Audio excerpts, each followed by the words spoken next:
이번에 공개된 영화 데드풀과 울버린은 배경 지식 없이 가면 소외받을 거란 예상은 했지만 생각보다 더 많은 카메오와 이스터에그들의 존재에 적잖이 놀랬는데요. 데드풀 1, 2와 울버린, 로건, 엑스맨뿐 아니라 블레이드, 판타스틱4, 데어데블 등의 캐릭터들까지 카메오로 등장했고, 데드풀 역의 라이언 레이놀즈가 현실의 배우와 데드풀 역을 왔다 갔다 하는 것도 모자라 그의 아내인 블레이크의 실명까지 언급, 레이디 데드풀의 정체도 결국 테일러 스위프트가 아닌 그녀로 밝혀졌습니다. 또한 두 사람의 부부 관계에 대해 다소 성적인 농담, 휴잭맨의 이혼 사실을 언급하기도 하고, 폭스에서 마블로 넘어온 엑스맨 캐릭터들의 판권 문제를 비꼬는 등 영화나 코믹스뿐 아니라 현실의 상황들까지 알고 있어야 하는 작품이었어요. 물론 다 아시는 분들이라면 반갑고 재밌었겠지만 당황스러웠던 분들 정말 많았을 것 같습니다. 그래서 이번 영화 데드풀과 울버린의 분석 영상을 최대한 빠르게 준비했으니 뭔가 석연찮은 부분이 있거나 조금이나마 궁금하신 점이 있었다면 안전띠 꽉 매고 따라오세요. 내용에는 많은 스포일러가 포함되어 있습니다. 시청에 유의하시길 바라며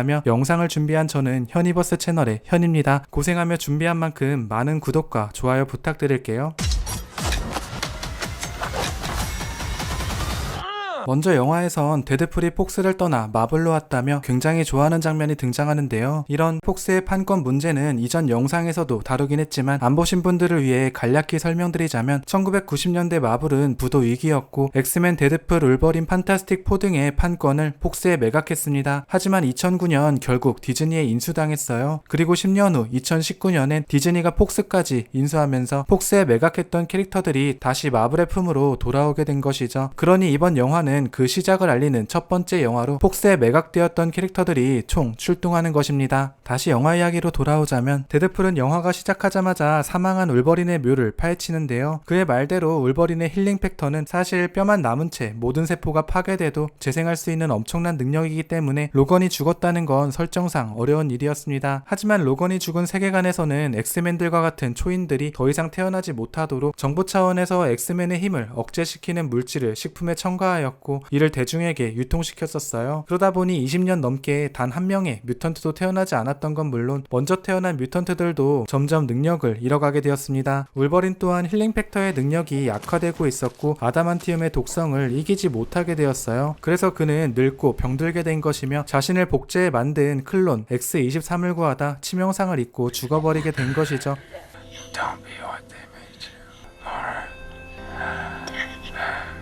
이런 내용들은 영화 로건의 스토리, 그리고 이 장면에서 삽을 내리치며 화를 내는 데드풀의 모습은 영화 로건에서 울버린을 오마주한 것이며, 데드풀이 울버린의 클로를 장착해 싸우는 모습은 코믹스의 울버린 풀을 오마주한 것입니다. 그리고 바이바이바이라는 이별 노래에 맞춰 춤을 추는 데드풀, 프로 댄서 못지않게 잘 춘다 생각했는데 라이언 레이놀즈가 아닌 전문 댄스 배우 닉 폴리였습니다. 어쩐지. 살아있는 로건을 데려가는데 실패한 데드풀은 자신이 왜 이런 짓을 하고 있는지 과거로 돌아가 설명을 이어가는데요. 데드풀은 영화 2편의 등장인물 미래에서 온 케이블의 타임머신을 몰래 훔쳤으면서 여러 과거를 바꾸었습니다. 자신의 여자친구 바네사와 엑스포스의 친구들을 살려냈고 실험체로 이용당해 입까지 틀어 막혔던 생체병기 과거의 데드풀을 살해했으며 폭망한 영화 그린랜턴을 계약하려던 현실의 자신을 죽여버리죠. 시간선을 엉망진창으로 만드는 데드풀. 이 와중에 단 하나 정리된 게 있다면 데드풀의 세계관은 지구 10005, MCU 세계관은 616이라는 것입니다. 멀티버스 서사를 이끌어가는 중에도 교통정리를 안 해줬던 마블의 안일함과 소니의 스파이더맨 어크로스 더 유니버스에서 어벤져스의 세계를 199, 999라고 언급하는 바람에 혼선이 많았던 만큼 마블은 이번 영화를 통해 넘버링을 다시 정리해줌으로써 2027년 개봉할 영화 시크릿 워즈 전에 관객들에게 이런 넘버링을 익숙하게 만들 계획으로 보입니다. 여튼 데드풀은 토니 스타크의 운전기사로 시작해 지금은 어벤져스의 보안팀장으로 일하고 있는 해피를 만나 면접을 보는데요. 아이언맨의 등장 루머가 돌았던 만큼 해피의 등장에 다소 실망하셨을 수도 있겠지만 그는 사실 부도 직전의 마블 영화 한 번 제작해본 적 없어 엉망진창 각본도 없이 현장에서 대본을 수정하거나 주먹구구식의 촬영을 이어가던 MCU의 첫 영화 아이언맨을 로다즈와 함께 성공적으로 완성했던 인물로 사실상 MCU의 부흥기를 시작시켰던 인물이며 영화 감독이자 동시에 어벤져스 인피니티 워의 총괄 프로듀서, 연출, 시나리오, 연기까지 커버하는 천재입니다. 그러다 보니 마블에서만 무려 8편의 어벤져스 영화에 출연했던 만큼 현실의 MCU의 시초이자 로다주와 함께 마블을 구한 히어로나 다름없으니 어벤져스를 대표해 등장하기에 부족한 캐릭터는 아니라 생각합니다. 이어서 비춰 이어지는 어벤져스의 흔적들, 그중 캡틴 아메리카의 방패, 그리고 캡틴의 카드, 스파이더맨과 로다주가 함께 찍은 사진, 페퍼포츠의 포브스 등판 잡지, 아이언맨 2에 등장했던 수트케이스,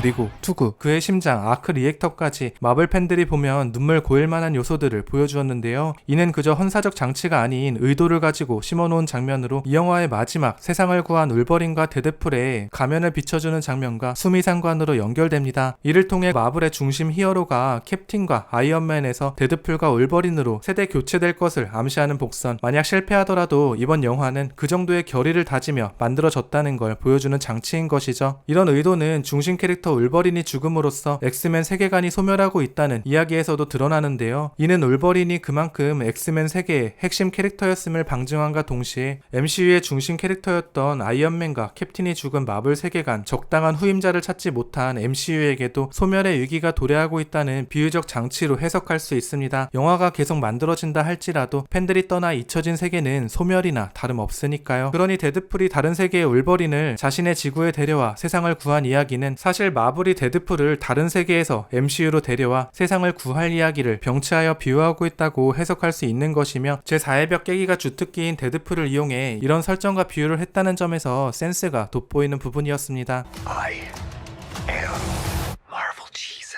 데드풀은 자신의 세계를 구하기 위해 다른 세계의 울버린을 찾아 떠났습니다. 그리고 제일 처음 만난 울버린은 190의 거구 휴잭맨의 덩치가 아닌 원래 코믹스의 설정대로 키 160의 단신으로 표현된 울버린이었습니다. 사실 휴잭맨이 원작 이상의 울버린 연기를 소화해서 그렇지 처음 영화가 공개되었을 때는 미스캐스팅이라며 욕을 많이 먹었거든요. 이어서 만난 애꾸눈의 울버린은 마드리푸어라는 섬에서 신분을 감추며 살아가고 있는 울버린 패치의 에피소드, 안되는 눈이 안 보여서가 아닌 변장을 위해 착용한 것이에요.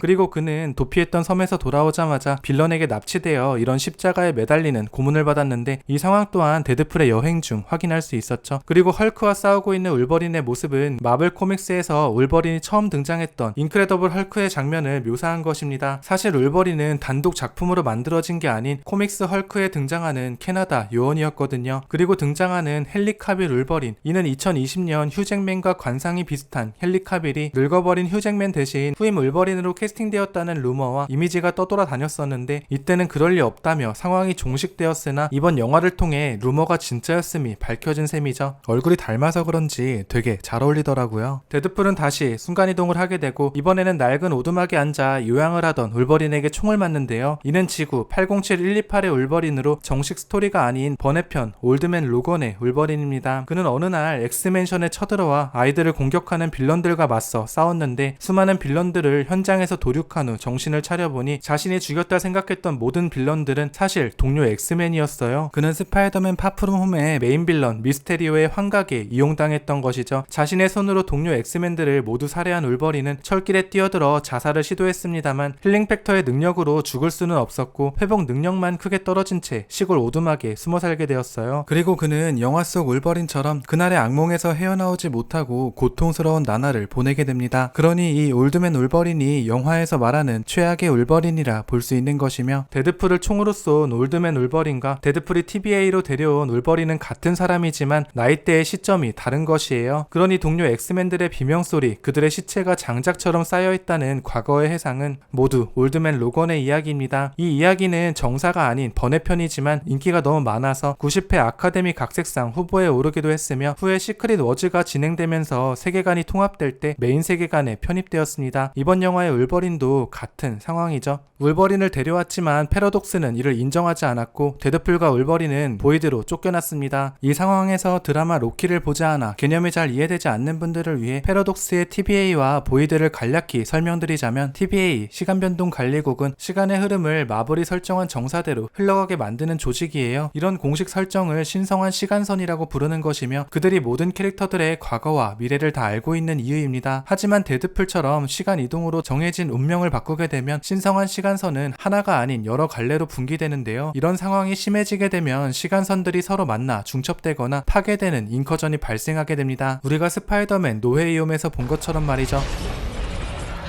그래서 TVA는 데드풀처럼 시간선을 흐트리는 존재를 잡아들여 공허의 세계로 가두는 역할을 수행합니다. 그 세계를 바로 보이드라고 부르는 것이며 이곳에는 폐기된 캐릭터를 잡아먹는 알리오스가 살고 있는 것이죠. 여튼 이렇게 보이드로 쫓겨난 두 사람은 다짜고짜 싸우기 시작하는데요. 초반 액션 부분에 낯이 익은 장면이 있어 다시 살펴보니 토비 맥과이어의 스파이더맨에 등장했던 싸움 장면과 동일한 모습, 이어서 만난 캡틴 아메리카는 어벤져스의 명대사를 외치나 했지만 판타스틱4의 조니 스톰, 휴먼 토치가 되어 날아오릅니다. 이는 어벤져스의 팬들에 대한 농간이나 유머가 아닌 크리스 에반스의 히어로 연기 인생과 마블의 역사를 동시에 헌사하는 장치였어요. 그는 마블이 폭스의 판권을 매각했던 캐릭터 판타스틱4의 실사 영화를 통해 처음 히어로 역할을 맡게 되었으며 두 편의 판타스틱4 영화에 출연했으나 크게 흥행하진 못했었습니다. 하지만 2011년 마블 영화 퍼스트 어벤져를 통해 캡틴 아메리카로 유명해졌고 어벤져스의 중심 캐릭터로 자리매김하게 되었던 거예요. 그랬던 그의 히어로 데뷔작이 다시 마블에 인수되었으니 이를 상징하기 위해 그를 캡틴이 아닌 조니 스톰으로 등장시킨 것이죠. 이번 영화의 출연에 대해 말이 있긴 했는데 이런 식으로 등장할지는 상상도 못했네요. 그리고 만난 수많은 악당들, 먼저 울버린의 이복형이지만 사랑했던 연인을 죽인 것도 모자라 한평생 울버린을 괴롭혔던 인물 세이버투스가 등장합니다. 그는 울버린과 같은 힐링 팩터의 소유자이며 진짜 손톱을 무기처럼 사용하는 뮤턴트로 2000년 개봉한 엑스맨 첫 번째 영화와 같은 배우인 타일러 메인이 연기했어요. 그리고 휴먼 토치의 불을 손쉽게 흡수하는 파이로는 불을 컨트롤하는 능력을 가진 뮤턴트로 엑스맨2 최후의 전쟁에서 파이로 역을 맡았던 에런 스탠퍼드를 그대로 데려왔습니다. 어렸을 때는 꽃미남 각이었는데 아저씨가 된 모습에 처음에는 못 알아봤었어요. 또한 긴 혓바닥의 두꺼비를 모티브로 만들어진 뮤턴트 토드 또한 엑스맨 1에 등장했던 레이 파크가 그대로 참여했으며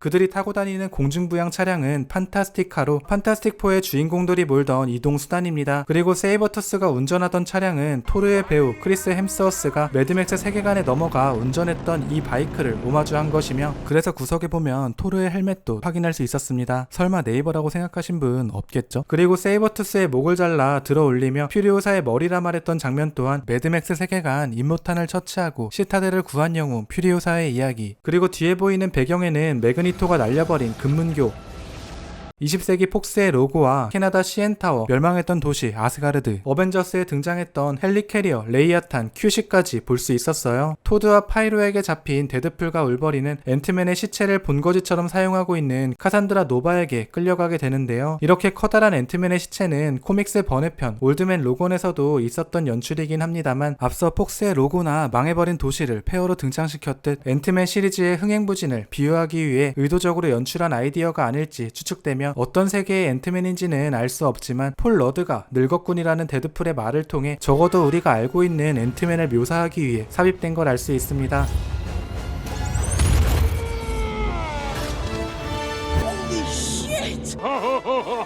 실제 데드풀이 울버린을 처음 만났을 때 헤이 피넛이라고 불렀던 말도 Hi, Peanut. 앤트맨이 자신의 딸을 부르던 애칭이었으니까요. Hi, Peanut.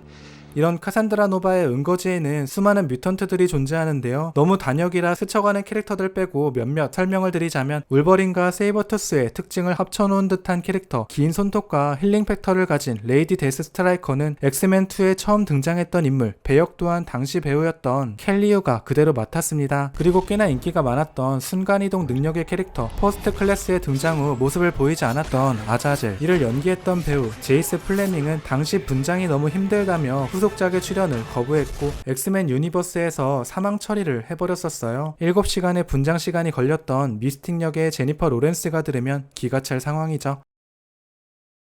또 데드풀2에서 엄청난 거구의 괴물로 데드풀을 단번에 찢어버렸던 저거노트가 등장하는데요. 몸집이 다소 왜소해진 모습, 데드풀은 그를 보고 네가 올해 저거노트구나 라고 말합니다. 이유는 저거노트가 3번을 등장했는데 모두 다른 배우이기 때문이죠. 이런 저거노트는 설정이 굉장히 재밌는데요. 그는 엑스맨의 리더 찰스 자비에와 의붓 형제로 찰스에게 열등감을 가지고 있다가 군에 입대하게 됩니다. 그리고는 세계 각지를 돌아다니다가 6.25 전쟁 중 대한민국에 오게 되는데요. 그는 제주도에 2부에서 사이토락이라는 보석을 얻게 되었고, 보석을 통해 헐크급 거구와 파워, 울버린과 같은 재생 능력까지 세계관의 캐릭터들이 도저히 감당하지 못할 정도의 힘을 가지게 되었어요. 하지만 정신적으로는 그렇게 단단하지 못해서 찰스의 정신 공격을 차단하기 위해 매그니트와 같은 헬멧을 쓰고 있던 것이죠. 이렇게 사이토락이라는 보석으로 힘을 가지게 된 자를 저거노트라고 부르는 것이며, 사이토락도 사실 한국의 식도락에서 이름을 따온 것입니다. 그러니 선대 저거노트로는 제주도인 박홍도, 진태코 씨가 있다고 하네요. 미치겠다 진짜. 그런데 고작 X23의 로라가 그를 손쉽게 베고 제압하다니, 아무리 멀티버스의 다른 저거노트라고 해도 설정 붕괴가 아닌지 당황스러웠습니다. 이런 악당들을 통솔하고 있는 빌런 카산드라 노바는 엠마 코린이 맡았는데요. 그녀의 말도 안 되는 힘에 우리의 캡틴, 아니 조니는 가죽이 벗겨 살해당했고, 울버린도 손쉽게 제압당했습니다. 이런 카산드라 노바의 능력의 기원은 엑스맨의 대장이었던 찰스 자비에의 힘을 카피한 것이며, 그녀가 찰스의 휠체어를 끌고 나왔던 이유였던 것이죠. 카산드라 노바는 영화에서 밝혔듯 공식적으로는 엑스맨의 대장 찰스의 쌍둥이 누이입니다. 하지만 사실 그녀는 뮤턴트도 인간도 아닌 기생생물 문무드라이였어요. 이 생물은 육신이 없고 정신만 살아있는 존재, 주요 능력이 DNA를 복제해 육체를 만들어내는 것이었는데, 찰스가 어머니의 자궁에 있을 때 그의 DNA를 복제하여 그와 같은 육신을 구성하게 되었고, 찰스와 함께 쌍둥이처럼 뱃속에서 자라게 되었습니다. 하지만 그녀는 찰스를 탯줄로 죽이려 했고, 찰스는 태아였음에도 불구하고 뮤턴트의 능력을 발휘, 염력으로 그녀를 죽여버렸던 것이죠. 하지만 원래 육신이 없었던 그녀는 죽은 게 아니었습니다. 그리고 찰스에게 복수를 다짐하며 육체를 재구성했고 결국 부활하게 되는 것이죠. 문제는 그녀의 육체가 엑스맨 최강의 능력을 가진 찰스의 DNA를 복제했던 몸이었기 때문에 그와 같은 능력을 가지게 되었던 것, 정신지배와 염동력, 텔레파시뿐 아니라 생각을 읽거나 물질 조작을 하는 능력, 그리고 옵션으로 회복 능력까지 얻게 되었어요. 그러니 그녀는 뮤턴트 최강의 존재로 강림하게 된 것이며, 코믹스 첫 등장에서만 1600만 명의 뮤턴트를 학살하는 모습이 그려집니다. 그렇기 때문에 사실 세계관에서 그녀를 상대할 수 있는 인물은 진 그레이, 이 또한 대적을 할 수 있다 뿐이지 죽이는 건 불가능해 코믹스에서도 계속 대치하게 됩니다. 이런 카산드라 노바의 강력한 힘과 추종 세력들 때문에 숨어 살게 된 저항군들은 데드풀과 울버린을 자신의 은신처에 데려오는데요. 그들이 살고 있는 곳은 영화 닥터 스트레인지에서 다크홀드의 흑마법을 사용하던 스칼렛 위치가 머물던 장소, 운다구어산의 유적과 같은 디자인입니다. 이어서 모습을 비추는 저항군, 처음 등장한 여성은 영화 데어데블 그리고 엘렉트라에 출연했던 주인공 엘렉트라 나치우스입니다. 당시 배역을 연기했던 제니퍼 가너를 그대로 데려와 출연시켰어요. 그런데 데드풀은 그녀를 보며 데어데블의 죽음을 안타까워하는 말을 하는데, 그녀는 괜찮다면서 말을 잘라버렸습니다. 이는 데어데블의 배우 벤 애플렉이 제니퍼 가너의 전 남편이었기 때문이죠. 이어서 등장하는 카리스마의 흑인 남성은 블레이드 3부작 블레이드 역을 맡았던 위즐리 스나이프스입니다. 이 영화에는 데드풀의 배우 라이언 레이놀즈도 출연했었죠. 이어서 등장하는 마술사는 엑스맨의 탄생, 울버린에 등장했던 갬빗이며, 엑스맨에서는 테일러 키치, 이번 영화에서는 채닝 테이텀이 연기를 맡았어요. 그는 폭스에서 갬빗의 단독 영화를 준비 중이었는데, 폭스가 마블에 인수당하는 바람에 해당 영화는 제작이 취소되었고, 그는 마블 영화는 앞으로 보지 못할 것 같다는 인터뷰도 남겼는데 어찌어찌 또 출연을 하게 되었네요. 마지막으로 등장한 X23 로라는 울버린의 죽음을 그린 영화 로건의 배우 다프네 킨이 그대로 등장했고, 당시 상징처럼 착용했던 핑크색 안경과 가방까지 그대로 착용해 향수를 불러일으켜 줬습니다. 세월 진짜 빠르네요. 그들은 자신의 이야기가 이렇게 허무하게 끝날 수 없다며 데드풀과 울버린의 계획에 동참하게 되었고, 계획은 성공하여 두 사람은 데드풀의 세계 지구 1005로 돌아오게 돼요. 엑스트라들 빠질 시간 좀 주자 라고 말하는 데드풀의 뒤에는 라이펄드에 꼭 맞는 신발 가게가 배경으로 등장. 이는 데드풀의 원작자 라이펄드에 대한 헌사이며 동시에 발을 정말 못 그리는 그를 놀리는 장치입니다. 오죽 못 그리겠으면 아예 사물의 발을 가려버리는 게 주특기죠.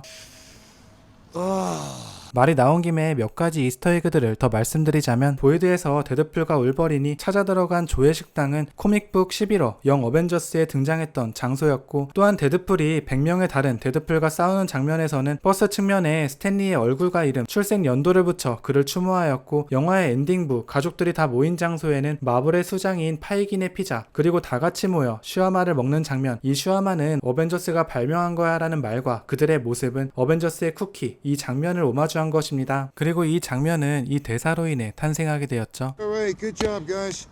You ever tried shawarma?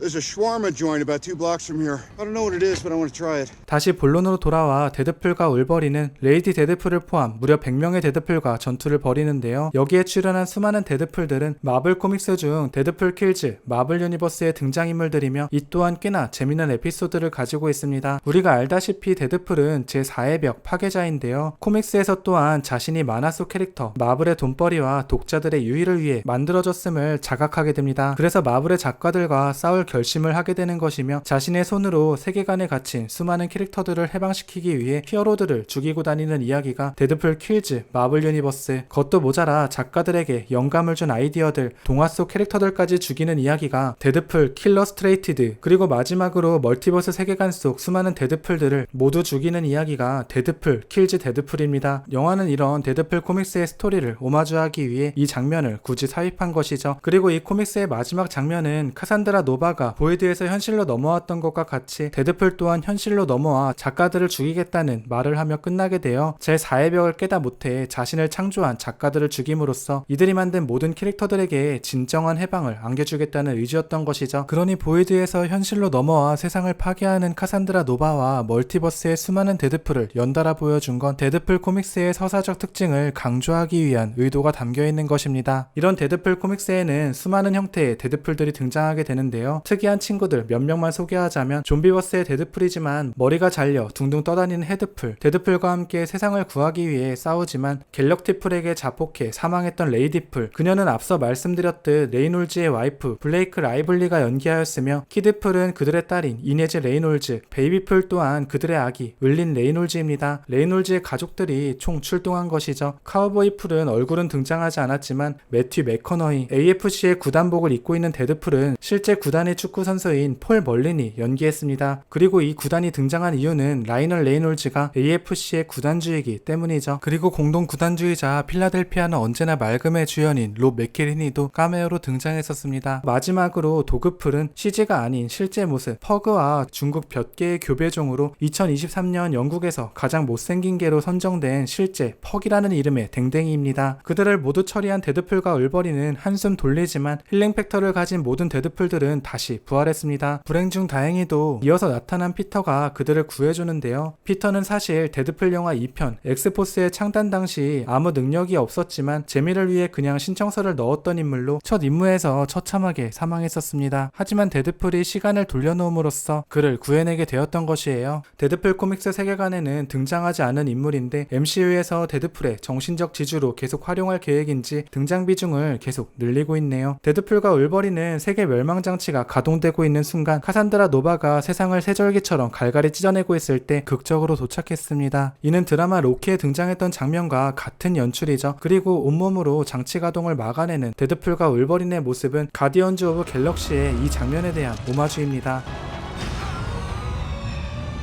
두 사람의 희생으로 결국 장치는 합선되어 폭발했습니다. 카산드라 노바 또한 재가 되어 사라졌지만 데드풀과 울버린은 힐링 팩터를 이용해 살아남았죠. 이 장면은 개인적으로 조금 아쉬웠던 부분, 설정상 데드풀과 울버린이 절대 제압할 수 없는 인물이기 때문에 이렇게 끝을 낸 거겠지만 그래도 빌드업에 비해 너무 아쉬웠고 어차피 그녀는 육신이 없는 기생생물 문무드라이기 때문에 후에 다시 육체를 구성해 돌아올 것을 기대해 봐야겠습니다. 여튼 그들은 그렇게 세상을 구하게 되었습니다. 울버린의 죽음, 엑스맨 영화의 흥행 실패, 디즈니의 폭스 인수로 완전히 사라져버릴 뻔한 세계의 몰락을 막아낸 것이며 이는 앞서 말씀드렸듯 희망회로이긴 하지만 MCU 세계관 또한 두 사람의 영입으로 부활하게 될 것을 암시한 것으로 볼 수 있습니다. 의도대로 잘 되면 좋겠지만 개인적으로 무너져가는 마블을 구할 정도는 아닌 것 같고 진입장벽도 너무 높아서 흥행 여부도 장담하기 어려울 것 같습니다. 그리고 데드풀이 지구 616으로 순순히 넘어가지 않고 이 세계관의 소멸을 막은 결정적 이유는 2027년 예고된 영화 시크릿 워즈에서